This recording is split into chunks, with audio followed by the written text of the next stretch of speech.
Good morning, everybody. Good morning. So, I'm anxious to share with you and for you to begin to appreciate is this sounds, I suppose, a bit academic, but I don't think it is. Is for you to begin to get an understanding of the church's notion, let's say, of essence, of being. Now, so how many of you are feeling philosophical this morning? You know? Okay. Always. Right, yeah. All right, well, you guys will be the leaders then, as we are asking you to think philosophically. Now, when I say to think philosophically, what comes to my mind is that one thinks in terms of the philosophical categories of being, of the one and the many. Essence, the particulars. The one would be the essence, the universal. The particulars would be, honestly, I don't know that there is. I think there are several words, in the Greek language at least, to designate the particulars. So you understand, each one of you is a particular. Okay? You're particular. But all of you share in the universal called human essence. There's something about each one of us that even though we're different from one another, decidedly distinct, we're all sharing in the same essence. So this is the world of philosophy, if you will, trying to understand reality, we'll say, in terms of the one and the many. And so studying things in terms of essence and, let's say, in terms of the one and the many. Either there is no word for the particular, I think there is, I think might have been, no, I don't know what it is, but it's not coming to me. This morning it's not coming to me. And I'm wondering if there is in fact a word for the particular, for each. Might be atomos, might be the idike, idios, there's several possibilities, and for whatever reason, if there was a technical word, it's not coming to me this morning, and I'm wondering if there was. So now, in the way that I've set it out, the understanding of reality, to what degree does that feel familiar, natural? To what degree does it feel a bit strange to you? Matthew, I'm going to pick on you. Can you even answer that question? To what degree does it feel familiar, natural, and to what degree does it feel a bit odd or strange or? Well, could you just define it again? We're trying to characterize. You're understanding, you're studying reality in terms of the one and the many, or essence. To what essence does it belong? To what essence do you belong? So you have perhaps the final development of this particular question might be Aristotle, and his delineating of reality into what? The different classes. What's it? Genus, phylum, species. He has several levels of being. I don't remember what they all are. So you learned all of this in science, no doubt. You may have learned it in grade school. But first I want to find out, this just feels, if you're thinking to yourself, well, Well, yeah, of course. How else would you think of reality? Or or does it feel to you like, well, that's a bit of a different way of thinking of reality than what I'm used to? So Matthew, you're on the floor. So,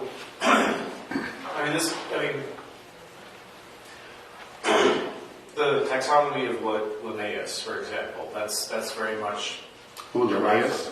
Linnaeus. Okay. Carl Linnaeus. It's very much derived from the Aristotelian categories. Okay.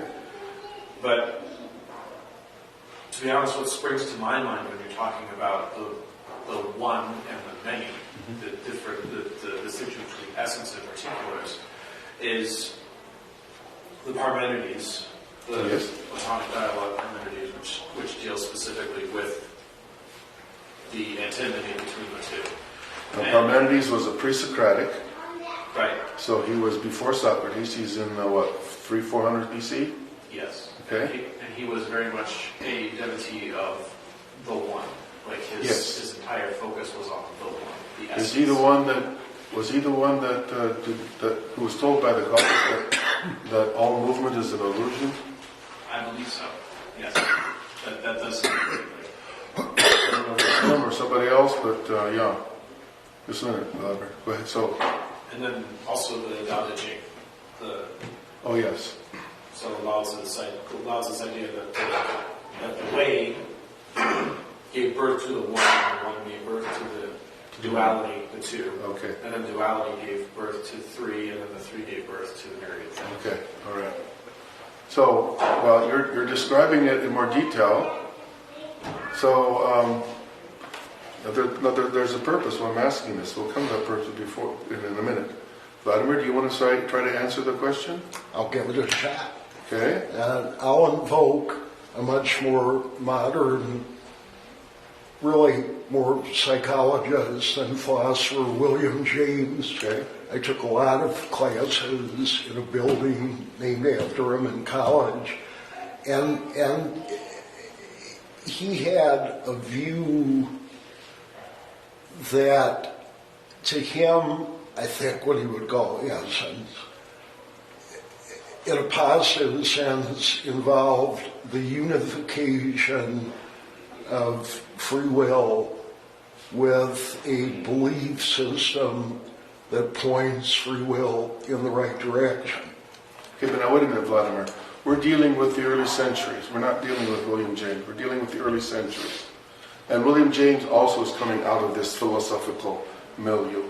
So what I'm wanting you to tell me is, does it feel, when you were studying William James, did it feel natural? Did it feel, what's the word, self-evident? Or did it feel a bit odd to you? It felt natural, as I would call it, but now it feels natural because, kind of skipping, it really ties me in to the beginning of St. John's Gospel.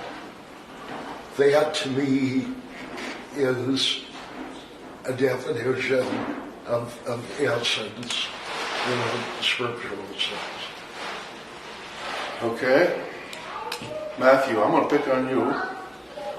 When we're talking about this notion of reality, this way of studying reality, does it feel natural to you? Does it feel self-evident? Does it feel like, oh yeah, what's the point? Or does it feel like, oh, that's a different way of thinking of things? Philosophically? Just intuitively, let's say. Studying reality is, in general, how I'm doing it here, or how I've read other people experience. No, how you experience it, how you personally experience it. You know, when I'm talking philosophically like this, when I'm talking philosophical terms, how does it feel? I don't. Clarify he's talking about what he's discussing in terms of essence versus particular. Is that the actual view? That's okay, because how many of us have even thought of like this?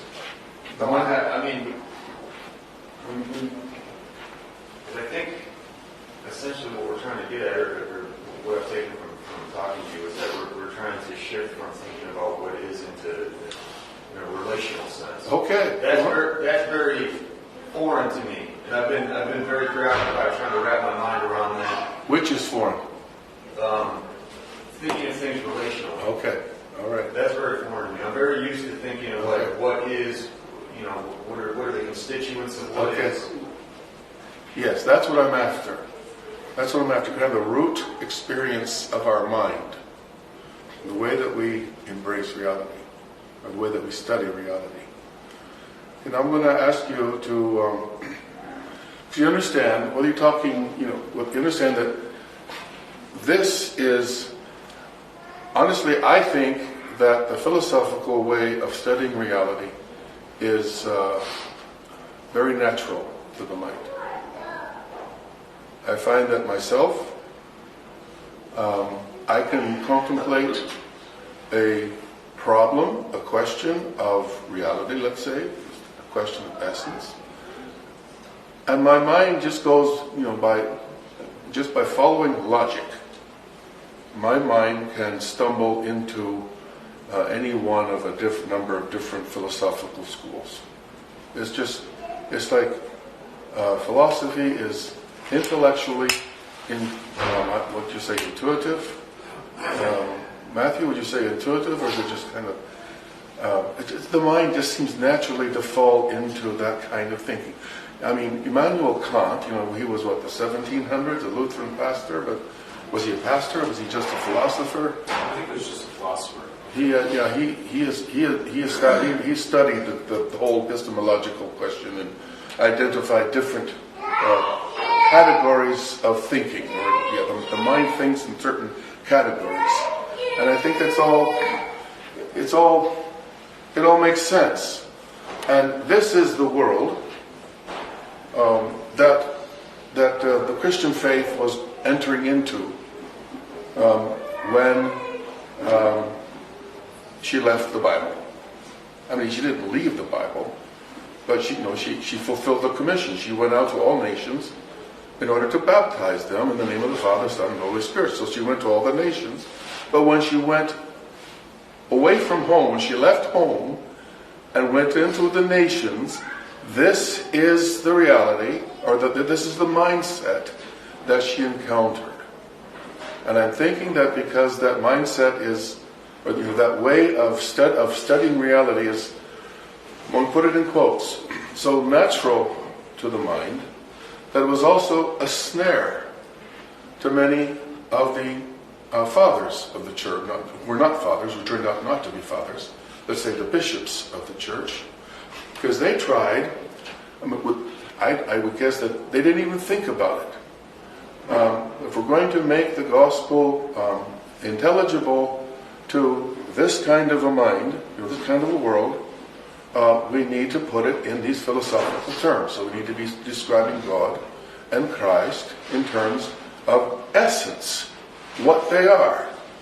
Well, as soon as they do that, it's like they ran into all kinds of problems. They ran into problems, though, because of people like St. Athanasius, St. Basil, St. Gregory, St. Cyril, St. Maximus, so forth and so on. They ran into trouble because these guys would not accept this philosophical construction of the faith. They would not accept it as given. So you have in the 4th century, you have St. Athanasius, you have St. Basil, taking these philosophical terms, essence, nature, what's another one? Hypostasis, and several others, and redefining them, putting them under the microscope, as it were, and trying to understand what they're really trying to designate, what they're really trying to refer to, and then reshaping them so that they are made to fit the Christian faith. So, now let's shift the question. I want you to put your mind back into the Bible, and I'm assuming that you've read the Bible. From the Bible, from what you go back and try and revisit, perhaps the inchoate unstated experience of your mind when you're reading the Bible. How would you describe the biblical way of understanding reality or of studying reality? How would you describe the biblical way? Would it be in terms of essence, nature? Would it be in terms of, I like your word, Matthew, let's use the word, be in terms of the Aristotelian taxonomy? You know, genus, species, to the phylum, you know, so would it be in those terms? Dan? Through relation and revelation. Interesting. Through revelation and relation. You have to have a relationship, and then you, through that, you get the revelation, which gives you the rest. I would say bingo. Now, let's develop that. How would you say that is different from, and how would you describe the difference then between this philosophical way of studying reality? I don't know, would you even say the biblical way of studying? We can say the biblical way of studying reality. We'll leave it like that. How would you describe it? Maybe the biblical way is experiencing reality. An experience of reality? As opposed to figuring it out. As opposed to deducing, okay? Okay, Matthew, you want to say something? Well, following off of what Dan was saying, it seems to me like the philosophical way of thinking about the world is describing it or attempting to describe it from the outside, from an objective point of view. Interesting. Okay. Whereas the relational and revelatory, that we're going to use Dan's language here, nature of Scripture is that reality is more intuitive than described. There's more emphasis on intuition. Plato would describe it as kind of a divine madness or a genius, something that's similar to poetry, rather than necessarily the objective. You remember? Yes, Sonia. I think also, kind of in line with that, like if you are thinking about growth philosophically, all you need is your own experience in your own mind. If you're having like an encounter or interrelational, there has to be another. You can't do it by yourself. And I think like throughout the whole Bible, there's personal encounter after personal encounter after personal encounter, either with God or with other people, and that's how they all unfold. All right. Vladimir? I don't mean to be contentious. And don't be. Why does all this have to be so abstract? To me, you ask me, well, how do you get the Bible? The Old Testament consists mainly of the law and the prophets. The Gospels, in large part, tell us to study the law and the prophets and then expand on it in terms of the essence of God becoming man in the Lord's teachings. I mean, to me, it's not abstract. It's What's not concrete. abstract? What's not abstract? The way I approach reading the Bible. Well, but I think you're saying what these others are saying. That the Bible is not an abstraction. Yeah, that's... The experience of the Bible is not an experience of an abstraction. It's not an intellective cognition. Right. It's not an effort to cognize reality. It's a direct encounter with reality through an intuitive relationship. So I think you're saying the same thing. Now, can you see how this would connect to the doctrine of creation? Remember, this was In the Greek world, in the Greek world, there is no doctrine of creation. Everything is eternal. Either you're either a monist, where there's only the one that's eternal, so now you have to account for all the many in terms of the one. Or if you're a dualist, then you have spirit and you have matter that are co-eternal. But there's no doctrine of creation. And that absence of a doctrine of creation results, one of its results is in the understanding of the particulars, the many. They are all simply different instantiations, if you will, of the one. Or again, if you're a dualist, the particulars would be the one, a particle of the one broken off, and then clothed, as it were, in matter. And then the goal is for the particular to cleanse itself, to divest itself of its matter, in order to restore itself to the one. And honestly, all that I'm describing in terms of whether monistic or dualistic, in terms of one of the many, all of that my mind can grasp. I can follow it with my mind. But when you inject the doctrine of creation, now suddenly the many don't exist unless there's an act of creation as God makes them. And I'm thinking that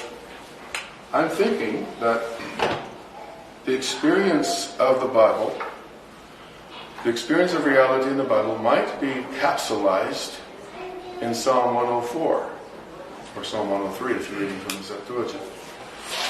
If you're in the Orthodox study Bible, it would be Psalm 103. This is the psalm that we sing at the beginning of every Vespers, both daily and great Vespers.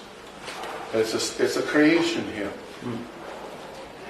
We're coming to the end of the day at Vespers, which we experience as the end of the day, but in the Bible, the evening is the beginning of the next day. So we're actually into the next day at Vespers.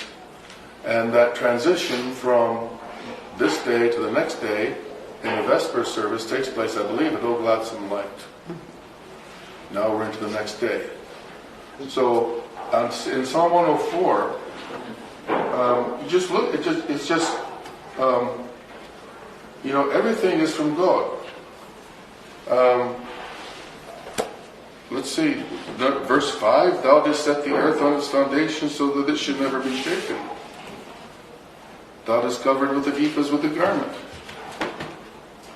But even that verse, to Vladimir's point, when we read that verse from inside the tomb of the Lord's resurrection, when we read that verse from inside the tomb of the Lord's resurrection, we suddenly begin to understand why the earth has been set on its foundation so that it shall never be moved. We understand why.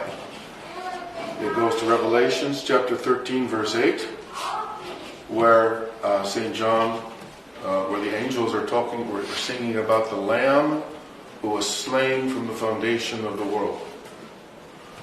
And we see the crucifixion of Christ, the death and resurrection of Christ, in Psalm 104, verse 5.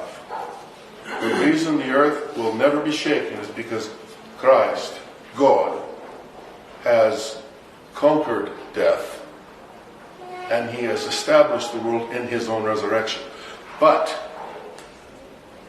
can you feel how that's different from a philosophical understanding of the world? Can you feel it? And can you put that feeling into words? Who can articulate that feeling? I think we've already articulated it, but I'd like you to articulate it again. What's the feeling? Yes, Dan? Well, I don't know if I'm answering this correctly, but the difference between relating to the it and who, right? So, in a biblical sense, we're looking at, he who covers his upper chambers with waters, who makes the clouds, as opposed to what is all of this, what is it? Okay. Where does Now, but in term 10 of verse 5, in terms of verse 5, 104 verse 5, when I just described that this, we see this there's no stability to the world outside of that. outside of that, outside of what? Outside of him. Because Okay. outside of that is whatever, it's a eternal matter that's constantly changing, Okay. or it's a flux, or it's Okay. whatever, but it's not a stable foundation. And our stability is grounded in Christ and in what he did. So, can you see the relational, the dependence? The stability of the world is dependent upon, not on my righteousness, if you will, or my intellectual abilities. It's dependent entirely on God who became flesh and on what he did. It's a completely different understanding, a completely different experience of reality, I think. But let's go on, there's more. Don't you have to say it's on who he is rather than it has to be first who he is Yes, before the what? yes, because many have died, right?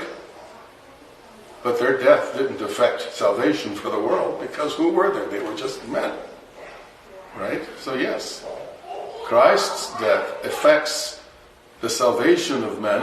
It accomplishes the stabilizing of the world because of who he is. Absolutely. Let's go to, this might be the highlight in terms of what we're trying to say. He says, when we go to verse 29, when thou hidest thy face, they are dismayed.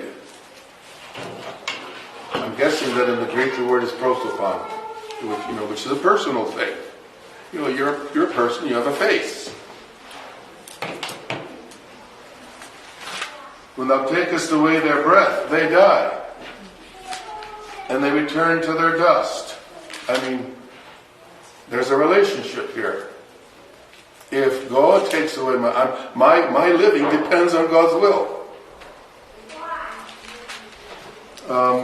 When thou sendest forth thy spirit, they are created.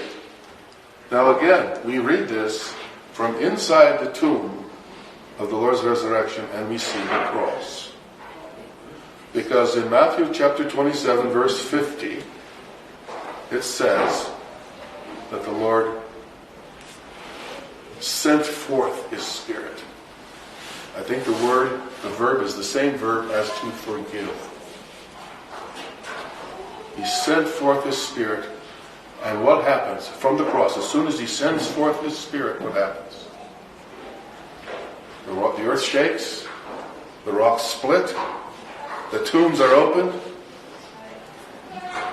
When thou takest away their breath, they die and return to their dust. When thou sendest forth thy spirit, they are created, and thou renewest the face of the ground. Yeah, so this is a completely different experience of reality that I'm asking you to see. And actually, I'm with Matthew. I'm teaching this, but honestly, I still don't understand it. I still don't get it. What does it mean for me in the way that I live, the way that I perceive myself, the way that I perceive others? What does it mean if reality is relational? And if it's not just, essential? What does it mean? So this has been a challenge to me as well. So this takes us then. With this, we can go back to the whole question of how Jesus, as the Son of God, who was begotten of the Father from all ages, there was never a time when he was not. We can go back to how the Father sought to describe in philosophical terms how Jesus, as God the Son, is begotten of the Father, so that he is not the Father, but at the same time is not a second God. And how, if he is God, fully God, how he is not one God. with the Father, so that he's just another aspect or just another modality of the Father. That's a philosophical problem that is not exposed until the church in her theology comes into the philosophical world. But she's not going to answer that. If she tries to answer that question according to the terms of philosophy, she's either going to end up with one God, in which God the Father and God the Son are one and the same God, just different aspects, or she's going to end up with two gods. I cannot see how philosophically you can solve that problem, and given the terms of philosophy, essence, the one unity, I don't see how you can solve it. So remember how the Father solved it. They actually solved it by redefining these philosophical terms according to the biblical experience of relationship. So they added to the creed, or they put in that particular phrase about the Son, at the Creed of Nicaea, 325, this particular phrase was dropped when the creed was finalized at the Council of Constantinople in 381. But they put, who was begotten from the essence of the Father. Begotten from the essence of the Father. So remember how we looked at that and what we took from that. It's very subtly shattering the philosophical understanding of essence and changing the understanding of essence, the definition of essence, into something else completely. Do you remember now what the definition, what the theological, what the Christological definition of essence would be? Do you remember what it would be? It was communion. It was communion. Essence is communion. So that to be is to be with. Well, if to be with is to be, what is it to be not to be with? If you're not with, if you're alone, if you're isolated, and you say that you really are, you might say that you exist, but are you really? Are you really being? Now, in the Bible, you don't come across the term essence, do we? I don't think we do. The term would be life, or maybe the term would be would be with, communion with, to be a partaker of, or perhaps the term would be likeness. God created man in His own image and likeness. The likeness would refer to the being of man, the essence of man, as that which is capable of receiving God and of participating in God. To be is to be in communion with. And remember that Origen of Alexandria, who was not a saint, was not a father of the church, but nonetheless, he was very brilliant and he said some good things. In the 3rd century, he is defining the essence of man in philosophical terms, but I think he does a beautiful job of putting it in a biblical way. Do you remember what it is? I'll write it down so it's easier for you to remember. He says the primary, the word he uses is hypostasis.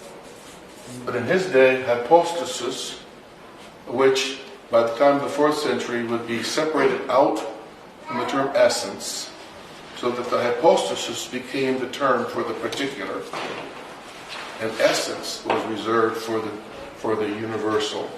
So the divine essence, and the three hypostases, Father, Son, and Holy Spirit, says our primary substance. It's interesting to me. I just now thought of it. He does not say the primary essence. He says our primary essence, as though to make it, as though to personalize it. He's de-abstracting it, and he's personalizing it. Is our having been made or created in the image of God, which is Christ. Because when Origen went on to parse this out, he went to Colossians 1:15, It says Christ is the image of the invisible God. And he used that as his standard as his criterion for interpretation. So the image of God in whom we were made is God the Son. So you see what he's doing. What he's saying. He's saying that the essence of man, our irreducible essence, what we are, is a mystery of communion with God in Christ. So that our what we are is framed by who we are in communion with Christ. And this understanding of essence, this baptized philosophical notion of essence now that has been changed to mean, not to mean what is it that makes it to be what it is. I mean, it still carries that sense, but now you answer it in a different way. You don't answer it according to a taxonomy. You could answer it according to Aristotle's taxonomy if you wanted to.